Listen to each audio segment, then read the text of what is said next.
एक बार की बात है, पहाड़ों के बीच बसे एक छोटे से गांव में माया नाम की एक मेहनती और जिज्ञासु युवती रहती थी। माया के पास सहानुभूति से भरा दिल और रोमांच के लिए भूखी आत्मा थी। उनमें ज्ञान की कभी न मिटने वाली प्यास और अपने आसपास की दुनिया को जानने की गहरी इच्छा थी।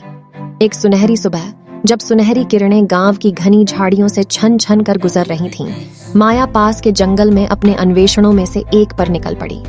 वह घुमावदार रास्तों पर विचरण करती थी। पक्षियों के चहकने की मधुर धुनों और उसके पैरों के नीचे पत्तियों की कोमल सरसराहट के साथ उसकी इंद्रियां जीवित थीं। जैसे ही माया जंगल में गहराई तक गई, वह एक टूटे हुए पंख वाले एक घायल पक्षी से टकरा गई। चिड़िया धूप के एक छोटे से टुकड़े में छिप गई। उसकी आंखें दर्द और डर से भर गईं। घायल प्राणी के पास घुटने टेकते ही माया का हृदय करुणा से भर उठा। कोमल हाथों से उसने सावधानी से पक्षी को उठाया और उसे अपनी हथेलियों में बिठा लिया। चिड़िया की मदद करने के लिए दृढ़ संकल्पित माया अपनी दादी की बुद्धि की तलाश के लिए घर वापस जाने के लिए एक तेज यात्रा पर निकल पड़ी। उनकी दादी, जो प्रकृति के साथ अपने गहरे संबंध के लिए जानी जाती है, उनकी विनम्र झोपड़ी में धैर्यपूर्वक प्रतीक्षा कर रही थी।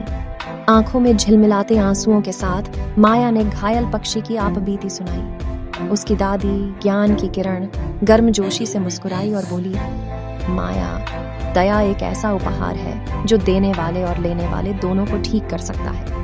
आइए हम पक्षी को चंगा करने और प्यार से पालने के लिए एक सुरक्षित स्थान बनाएं। अपनी दादी के शब्दों से प्रेरित होकर माया और उसके बुद्धिमान गुरु ने घायल पक्षी को उपचार का स्वर्ग प्रदान करने के लिए निर्धारित किया। साथ में उन्होंने नरम सामग्री और नाजुक टहनियों का उपयोग करके एक आरामदायक घोंसला तैयार किया, यह सुनिश्चित करते हुए कि यह सुरक्षित और आरामदायक था। माया ने मेहनत से जामुन और बीजों को पोषण के रूप में इकट्ठा किया।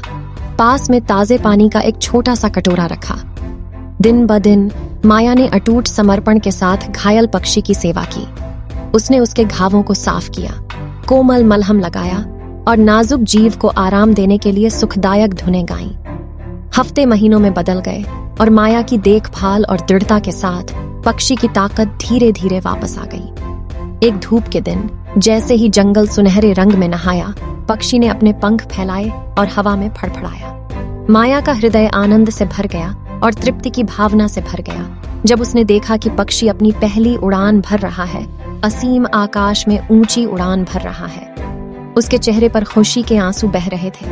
माया को एहसास हुआ कि दयालुता का एक छोटा सा कार्य दूसरे पर कितना गहरा प्रभाव डाल सकता है। अनुभव ने उसके भीतर एक ज्योति प्रज्वलित की और उसने जहां भी यात्रा की, दया फैलाने की हार्दिक प्रतिज्ञा की। स्कूल जाने के रास्ते में माया ने एक युवा लड़के को एक अनुभवी बेंच पर बैठा देखा। उसकी निगाहें जमीन पर टिकी थीं। अकेलेपन और उदासी के परिचित संकेतों को पहचानते ही उसके ऊपर पहचान की लहर दौड़ गई। अपने दयालु स्वभाव से प्रेरित होकर माया एक कोमल मुस्कान के साथ लड़के के पास पहुंची। हेलो, उसने चुप्पी तोड़ते हुए धीरे से कहा। आप यहाँ क्या लेकर आए हो? उसकी अप्रत्याशित गर्माहट से चौंका। लड़के की आंखें उससे मिली। जवाब देने से पहले वह एक पल के लिए हिचकिचाया। मेरा कोई दोस्त नहीं है, मेरे लिए दूसरों से जुड़ना मुश्किल है। अपनी आवाज में सच्ची चिंता के साथ माया उसके पास बैठ गई और बातचीत करने लगी। उसने कहानियों, हंसी और अपनी कमजोरियों को साझा किया। एक सुरक्षित स्थान बनाया जहां लड़का अपने संघर्षों के बारे में खुलकर बात कर सके। माया ने प्रोत्साहन और समर्थन के शब्दों की पेशकश करते हुए ध्यान से सुना। इसके बाद के दिनों में माया और लड़का अविभाज्य साथी बन गए। अपने साझा रोमांच और हार्दिक बातचीत के माध्यम से लड़के ने नए आत्मविश्वास और अपनेपन की भावना का पता लगाया। माया की दया उनके जीवन में एक प्रकाश स्तंभ बन गई थी, जो उन्हें उनकी खुद की असुरक्षाओं के अंधेरे के माध्यम से मार्गदर्शन कर रही थी।